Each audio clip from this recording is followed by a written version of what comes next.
Mesdames, Messieurs, bonsoir. Bienvenue sur Alizé pour votre édition de 19h. Nous sommes le jeudi 28 avril.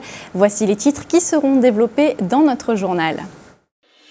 Un homme est mort à Morne-à-l'Eau après s'être fait piquer par une scolopendre. Les piqûres d'insectes peuvent s'avérer mortelles dans certains cas. Explication dans cette édition.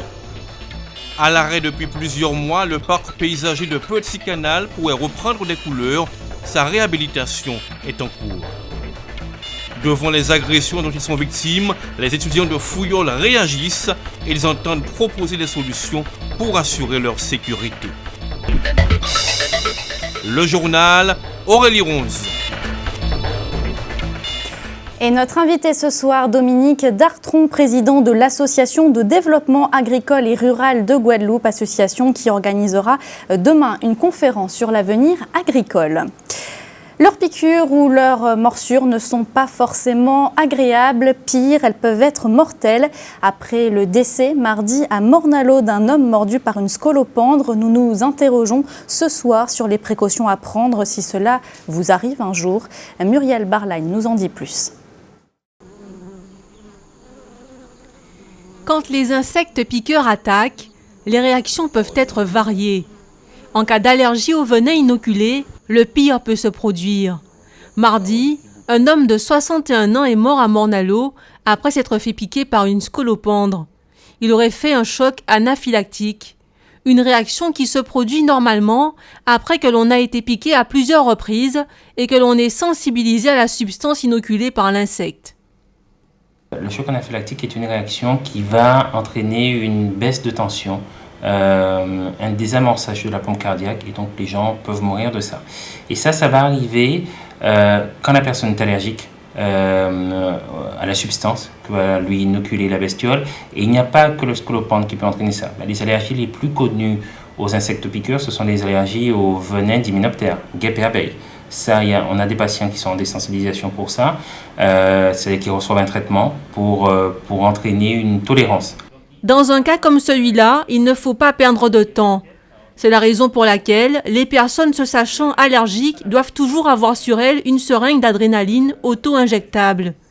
En cas de réaction, une injection dans la cuisse doit pouvoir régler le problème, mais cela, c'est si le patient est dans un bon état général et s'il ne prend pas un traitement contenant des bêta-bloquants. Donc le traitement du choc anaphylactique, c'est de l'adrénaline. Donc il faut que ça soit fait assez rapidement, dans les minutes qui suivent, dans les 10-15 minutes. Et si ça n'est pas fait, effectivement, on va commencer souvent par de l'urticaire, c'est-à-dire on va avoir des plaques, on va avoir du mal à respirer, on peut avoir des vomissements, et in fine, ça se termine par un désamorçage de la pompe cardiaque. Et donc une chute de tension et un arrêt cardiaque. Il s'agit là de cas extrêmes. En 13 ans, le docteur Lorac n'en a jamais vu. Dans son cabinet, 5 patients allergiques aux piqûres de guêpes et d'abeilles se font actuellement désensibiliser, chose qu'on ne peut pas encore faire pour les scolopendres, les cas étant trop rares. Le plus souvent, les réactions sont plutôt bénignes. Il suffit de se rendre à la pharmacie où on conseille des antidouleurs et des anti-inflammatoires. On peut aussi s'orienter vers du glaçage, c'est-à-dire utiliser comme je vous ai montré, de la glace en fait, ou des dispositifs cold hot qu'on met au frais et qui permettent de faire plusieurs applications par jour pour faire aussi au niveau du foie avoir la réaction antalgique et anesthésique et justement aussi baisser la réaction inflammatoire qu'on peut avoir quand on a ce genre de piqûre. D'accord ? On utilise aussi des crèmes comme Onctose, c'est à base en fait de lidocaïne ou d'hydrocortisone. Enfin, c'est un très puissant anti-inflammatoire qui va permettre toujours de baisser la réaction d'inflammation qu'on peut avoir quand on a ce genre de piqûre. Tous les insectes piqueurs peuvent déclencher des réactions allergiques qui, à la longue, peuvent devenir graves. En cas de doute, il vaut mieux se rapprocher d'un spécialiste. Vous avez peut-être eu l'occasion de le visiter, mais depuis 1 an et demi, il est fermé au public. Le parc paysager de Petit Canal doit être réhabilité. Un appel à projet doit d'ailleurs être lancé dans les prochains jours. Aucune date de réouverture n'a pour l'instant été communiquée. C'est seulement donc un parc envahi par la végétation que l'on peut apercevoir. Le reportage d'Éric Pommier. Ici, à Petit Canal, rue du Parc Paysager, comme une impression que la vie s'est arrêtée. Maison fermée, aucune trace de vie aux alentours. Plus triste, ce célèbre parc paysager. Cette végétation peu entretenue démontre l'arrêt de l'activité. Il y a en effet plus d'1 an que la population canalienne vit ce triste tableau. Ce panneau à l'entrée confirme que les lieux sont fermés pour cause de travaux. Ah, mais pas Petit Canal, pas comprendre. Tout le temps, les gens qui viennent visiter, c'est ça qui a fait un grand plus pour Petit Canal. On pas vrai pourquoi ils ont fermé par là. Et par oui, nous pas de touristes, parce que les touristes qui ont passé, qui ont fait l'entour de Petit Canal, et après ça, on ne voit rien. Cet endroit est connu et reconnu pour ses jardins, dont un médicinal. Ce parc a même été recommandé par le guide du routard en 2008. Une belle végétation s'étend sur une surface impressionnante d'environ 3 hectares. Alice Gauton, responsable d'une exploitation agricole, connaît bien les lieux. Elle prépare actuellement un CS plante à parfum aromatique et médicinal. Pour sa formation, le passage au parc paysager était incontournable. C'était en 2010. Justement, je cherche une formation et j'aurais bien aimé pour cette année aller au niveau du jardin médicinal et c'est fermé. Alors c'était un endroit où on avait déjà un beau jardin médicinal. On avait l'accueil, la restauration et puis au fond on avait le jardin, on va dire jardin Bocase au fait, où on avait toutes sortes de cultures, pradangole, igname. On avait un petit peu de tout et certains arbres, des arbres centenaires. Du côté de la municipalité, la nouvelle équipe en place est consciente qu'une réhabilitation rapide est à envisager, mais la première démarche était tout d'abord de prendre en compte le passif, d'analyser par la suite l'étendue des travaux et surtout penser à l'orientation de la réhabilitation. Un appel à projet devrait être lancé dans les jours à venir. Nous considérons que c'est un outil assez important pour le développement de la collectivité, du territoire ou du Nord-Grande-Terre. Bon, il faut savoir qu'à notre arrivée, il y avait une association qui est Parc et Jardin qui exploitait le site. Mais malheureusement, en avril 2015, les dirigeants de Parc et Jardin nous ont fait savoir qu'ils avaient des difficultés de gestion et par rapport au fonctionnement du parc qu'ils comptaient mettre fin à la convention qui liait leur association à la ville et à la collectivité de Petit Canal. Dans l'absolu, la municipalité s'est orientée vers le projet d'un parcours dynamique sur le territoire, comprenant bien sûr le parc, les marches des esclaves, la maison de la culture indienne ainsi que l'ancienne prison. Évidemment, c'est un parc qui a une grande importance pour nous au sein de la collectivité. C'est un parc qui va nous permettre aussi d'avoir une dimension au niveau du Nord-Grande-Terre et de mettre en valeur le territoire du Nord-Grande-Terre. Simplement, ça fait 2 ans que la nouvelle collectivité est là, la nouvelle équipe. Nous nous sommes trouvés 1 an après avec cette difficulté de parc et jardin qui exploitait depuis des années le parc. Et donc, aujourd'hui, il s'agit pour nous de prendre le temps de faire, mais de bien faire. En attendant, convention à l'appui, le site a été confié pour l'entretien au Centre de formation de la formation agricole, le CFPPA de Petit Canal, lieu de formation où, rappelez-vous, Alice Gauton est pensionnaire. Cette exploitante agricole verrait bien être en lieu et place un projet qui lui tient à cœur, une ferme pédagogique. Un mot de politique. Les sénateurs ultramarins ont rencontré hier le président de la République, François Hollande. Parmi eux, les 3 sénateurs guadeloupéens, Jacques Ornano, Félix Desplan et Jacques Gillot. Plusieurs sujets ont été abordés, l'égalité réelle ou encore les frais d'itinérance téléphonique. Les sénateurs ont également insisté sur l'inquiétante dégradation du climat sécuritaire dans notre département. Tenter de supprimer la barrière qu'il existe entre les élus d'une commune et de ses administrés, c'est tout l'objet de cette journée de la citoyenneté qui se tenait aujourd'hui à Baie-Mahault. Le conseil municipal a notamment accueilli ce matin les nouveaux résidents de la ville, une cérémonie à laquelle était présente Anne-Elisabeth Artsen. La proximité ne s'obtient pas en abolissant la distance, mais en la surmontant. La municipalité de Baie-Mahault a fait sienne cette citation de l'écrivain autrichien Daniel Glattauer. La proximité, c'est le thème choisi pour cette journée de la citoyenneté, organisée pour la 3e année consécutive. Les nouveaux venus et les nouveaux majeurs de Bemao symbolisent parfaitement cet état d'esprit. Nous voulons faire en sorte que ces nouveaux citoyens se sentent bien. Donc nous avons reçu ces nouveaux arrivants, mais nous avons également remis leur carte d'électeur à ces nouveaux votants, ces nouveaux citoyens. Donc j'ai eu le plaisir de le faire pour un certain nombre. Ils sont beaucoup plus nombreux. Vous n'avez vu que défiler, parce qu'on ne peut pas faire tout le monde monter sur le podium, mais ils sont beaucoup plus nombreux. Et donc c'est toujours beaucoup de bonheur, particulièrement quand on voit que parmi ces jeunes qui vont voter, ce sont des anciens élèves. Donc c'est toujours beaucoup de bonheur de voir qu'ils grandissent et qu'aujourd'hui ils vont pouvoir prendre leur part dans cette société qui est la nôtre, dans cette commune et partager ensemble des valeurs de la République, des valeurs qui sont aussi des valeurs de la Guadeloupe.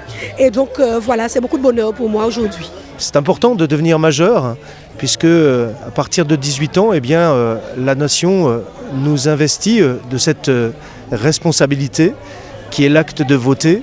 Je parle de responsabilité puisque c'est tout autant un droit qu'un devoir. Et aujourd'hui, nous avons rappelé aux jeunes et aux moins jeunes, je dirais, c'est vraiment quel doit être leur engagement de citoyen. Bettina fait partie des nouveaux Bémaossiens accueillis par la municipalité. Djamik, quant à lui, tout juste 18 ans, reçoit sa première carte électorale. Je travaillais déjà sur la commune de Bemao, donc pour moi c'était une continuité. Et du coup, être citoyenne, ça renforce mon engagement dans ma motivation. Je suis venu recevoir ma carte électorale pour pouvoir devenir un citoyen, voter, que ma voix soit entendue parmi tous les hommes, que je puisse avoir le choix de choisir qui me représentera dans l'avenir, pouvoir participer à la ville. Au cours de cette matinée, une charte d'accueil a été présentée, un kit de bienvenue remis et un arbre a été planté, symbole de citoyenneté et de nouvelle vie pour ces nouveaux Bémaossiens. Je vous le disais il y a quelques instants, les sénateurs guadeloupéens qui ont rencontré le président de la République hier ont longuement insisté sur la dégradation du climat sécuritaire dans notre département. La sécurité qui était justement en débat cet après-midi sur le campus de Fouillol face aux agressions dont ils ont été victimes ces derniers temps. Les étudiants ont organisé une conférence débat intitulée « J'ai ça à dire ». Ils ont tenté de trouver des solutions pour combattre ce fléau. Marion Bordier nous en dit plus. De là à ce que des gens extérieurs viennent nous poignarder alors qu'on va à l'école, là par contre je suis pas d'accord. L'insécurité au cœur des préoccupations des étudiants du campus de Fouillol. Un sentiment renforcé après diverses agressions qui ont lieu aux abords et au sein même du campus.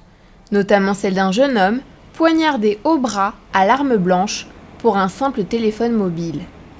On l'a agressé avec un couteau au bras. Et donc, il avait beaucoup de sang, il perdait beaucoup de sang, donc il est monté, à chercher de l'aide et il s'est vers nous, en fait, à la fac de sciences. Alors, ça a arrivé chez les étudiants un sentiment d'insécurité. Ils se sont dit, ça veut dire que n'importe qui sur le campus peut se faire agresser. Et surtout, ils se sont dit, il faut faire quelque chose, quoi. Ça peut nous arriver, ça n'arrive pas qu'aux autres. C'est quand ça nous arrive, on dit, ça y est, ça m'est arrivé. Les voitures montaient sur le bord du trottoir et me suivaient. Plusieurs fois ça s'est passé. Donc après, j'ai commencé à faire la part intérieure. J'ai commencé devant la BU et tout. Et à ce moment-là, c'était la même chose.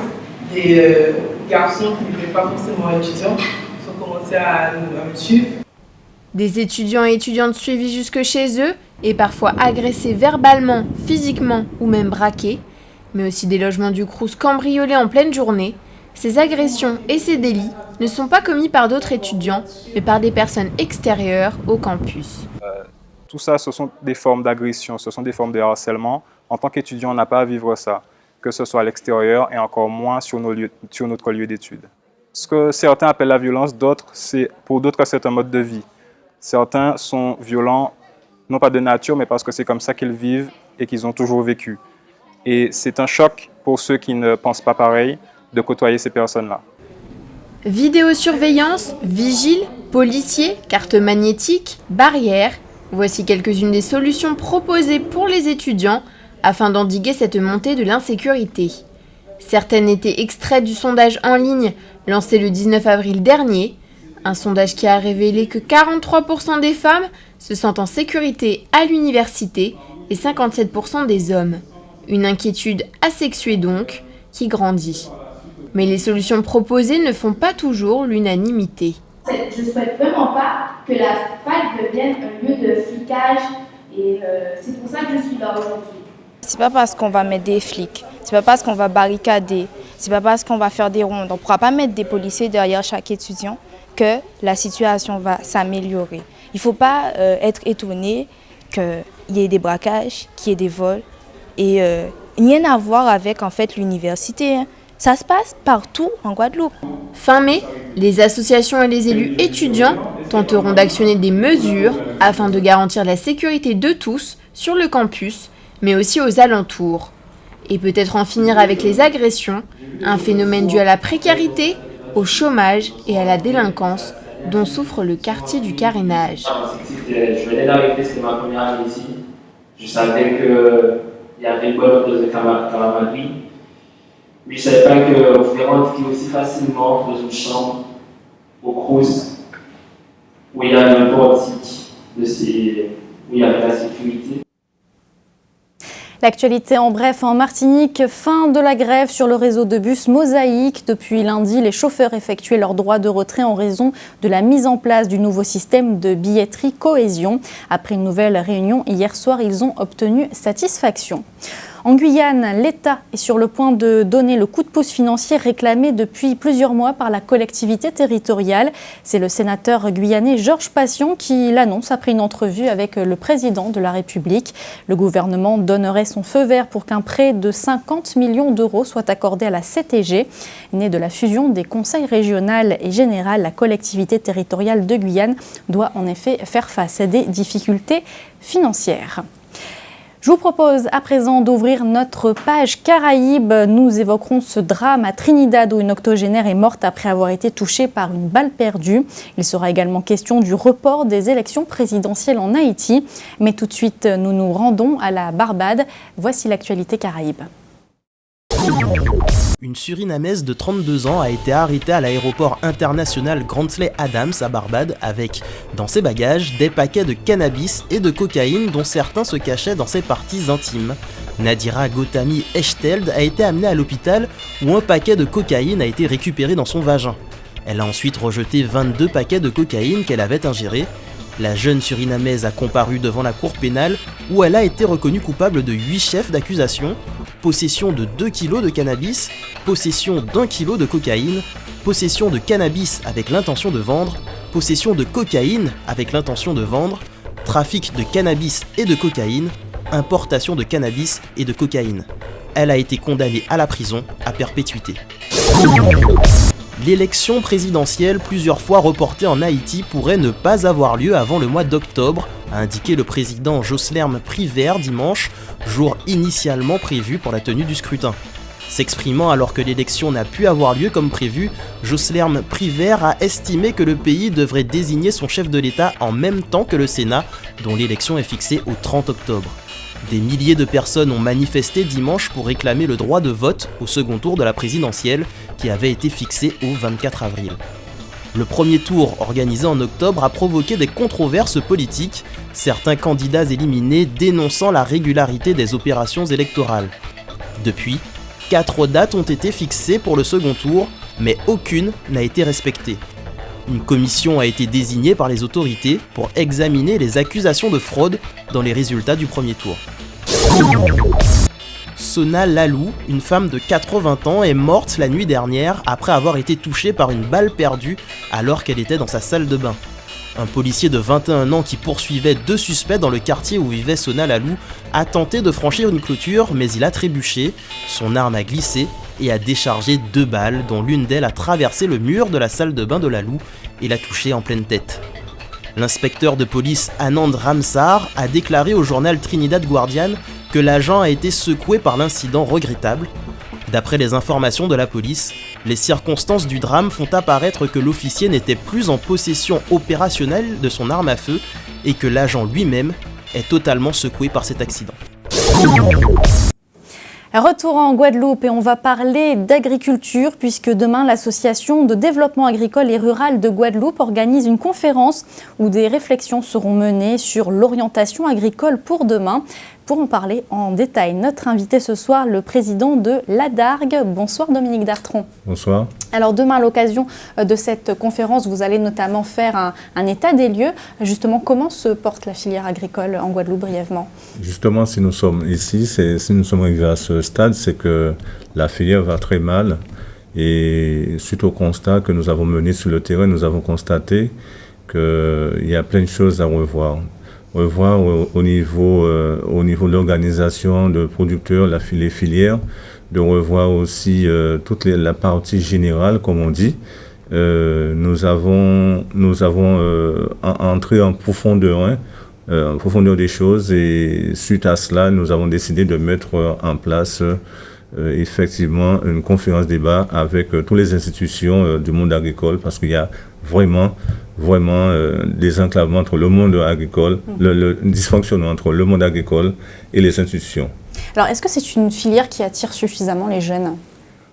Ça attire parce qu'il y a des bons au lycée agricole, mais c'est qu'avec toutes les problématiques qui se trouvent aujourd'hui, qui sont mal organisées, nous trouvons... pour entrer, vous avez la partie financière qui est la banque qui ne joue pas le jeu. Nous arrivons l'organisation développement économique qui n'est pas présent. Alors tout ça aussi, ça fait peur aux jeunes aussi, je les comprends. L'installation des jeunes aussi, parce qu'aujourd'hui, à l'heure d'aujourd'hui que je vous parle, nous avons plus de 300 dossiers de DJA, dotation de jeunes agriculteurs, qui sont bloqués. Alors aujourd'hui, demain, nous allons parler de tout cela afin de trouver une bonne issue pour pouvoir développer une réorganisation du monde agricole. Alors justement, puisque l'on parle de la jeune génération, je vous propose de regarder un reportage sur un marché organisé régulièrement par les élèves du lycée agricole de Bemao. On revient juste après en plateau avec vous. Sur ce stand, des plantes ornementales, des plantes médicinales, des jardinières et des balconnières en bambou à vendre. Ce sont les élèves de différentes filières du lycée agricole Alexandre Buffon qui les ont préparées. Radji fait partie de ceux qui y ont travaillé. Mon travail a été d'abord, dans un premier temps, de couper le bambou à son origine, de le détailler, c'est-à-dire séparer par plusieurs morceaux. Ensuite, il a été de le nettoyer, du moins de faire une entaille à l'intérieur, on va dire, pour extraire une petite partie, pour qu'on puisse infiltrer de la terre et mettre des fleurs dedans. Mais en gros, c'est ça. Détailler le bambou, couper le bambou et le nettoyer. Depuis maintenant 4 ans, ce grand marché agricole, artisanal et culinaire est l'occasion de mettre en avant les différentes filières de l'établissement public local d'enseignement et de formation professionnelle agricole. Il est constitué de plusieurs centres de formation, dont le lycée agricole, qui compte aujourd'hui 365 élèves. Et les journées portes ouvertes du lycée agricole Alexandre Buffon et aussi de l'EPL, parce que ça concerne l'ensemble des centres de l'EPL, donc le CFA, les 2 CFPP à Gondary-Basse-Terre et aussi l'exploitation agricole et le lycée. Donc ces journées, c'est pour nous permettre de connaître l'enseignement agricole public en Guadeloupe, parce que nous sommes le seul établissement d'enseignement agricole public en Guadeloupe, et de permettre aux gens de voir ce que nous faisons au niveau pédagogique, de voir ce que font les élèves durant toute l'année scolaire, et de discuter avec les élèves, de discuter sur la production que nous réalisons au niveau du lycée et au niveau des centres. Et c'est une très bonne chose pour le lycée, parce que ça fait non seulement une promotion, mais ça nous permet de travailler aussi en partenariat avec l'ensemble des professionnels de la Guadeloupe, et aussi nous faire connaître au niveau du public. Le public pouvait également découvrir les produits en tout genre d'artisans et de maraîchers extérieurs, une manière aussi de promouvoir le monde agricole et rural. Dominique Dartron, une réaction par rapport à ce reportage ? Oui, on voit que les jeunes, ils ont beaucoup d'ambition, mais derrière, il faut que ça suive, il faut que les institutions, il faut qu'une organisation de production, ça c'est des bonnes idées au niveau des jeunes, mais il faut qu'il y ait une continuité, aller jusqu'au bout, parce qu'ils ont des ambitions, ils ont des éléments, ils sont à l'école, et nous, parce que la moyenne d'âge des agriculteurs aujourd'hui est de 53 ans. Alors il faut laisser l'espace pour eux, et puis de manière qu'ils peuvent amener des choses innovantes, pour laisser la place, pour qu'ils arrivent avec des idées fraîches, quoi. Est-ce qu'il ne faudrait pas plus d'établissements aussi de ce type pour que justement la filière agricole puisse perdurer en Guadeloupe? Non, du tout pas. Bon, mais, parce que le lycée agricole, c'est un très très bon lycée. Bon, derrière, c'est après le lycée. C'est la continuité. C'est la continuité qui est le plus important. Organiser des filières en fonction de ce qu'ils amènent. Et il y a aussi la valeur ajoutée aussi. Bon, je pense que dans les années à venir, s'il n'y a pas une organisation, on aura des grandes surprises, surtout avec la filière canne qui arrive avec une perte de plus de 25% qui est peut-être prévue dans cette année 2016. Bon, je pense que ça nous amènera à réfléchir en profondeur. Alors, dernière question, vous le disiez en début de cet entretien, donc c'est une filière qui va mal. Concrètement, que manque-t-il pour que cette filière justement se développe plus en Guadeloupe? Ce qui manque aujourd'hui, c'est une réorganisation des développements. Une réorganisation de développement économique. Avec quoi? Avec des outils que nous devrions mettre en place, de voir qu'est-ce qui ne va pas et mettre en place des choses pour pouvoir développer dans le développement durable. Et vous attendez donc quoi concrètement des institutions? Les institutions, de mettre en œuvre et d'aller dans notre sens. Aujourd'hui, on a décidé que c'est nous qui faisons une proposition. Non, c'est les institutions, mais maintenant, nous passons à l'autre porte d'à côté. Nous disons que nous avons la compétence, nous sommes sur le terrain. Maintenant, nous allons faire des propositions demain. Merci Dominique Dartron d'avoir été notre invité ce soir. Je rappelle à nos téléspectateurs que vous êtes le président de la DARG et que vous organisez donc une conférence demain à 17h, bibliothèque Paul Mado à Bemao, sur l'avenir donc de la filière agricole en Guadeloupe. Ouvrons à présent notre page des sports avec tout d'abord notre point quotidien sur la Transat AG2R. Alors qu'il reste encore 3 bateaux en mer, nos 3 équipages guadeloupéens, eux, sont tous arrivés à bon port. Marie-Galante avec Kenny Piperol et Benjamin Augereau sont arrivés hier soir en 10e position après avoir passé un peu plus de 24 jours en mer pour effectuer la traversée entre Concarneau et Saint-Barth. Et puis vous le voyez sur ces images, le duo Aliénor Fleury et Arthur Bouin sur Guadeloupe sont arrivés très tôt ce matin à Saint-Barth. Ils terminent à la 11e place de la Transat AG2R. En basket maintenant, on connaîtra peut-être ce soir le nom du nouveau champion de Guadeloupe. Le Saint-François Basket Club et l'Étoile de l'Ouest seront opposés à partir de 20h au Hall des Sports de Pointe-à-Pitre.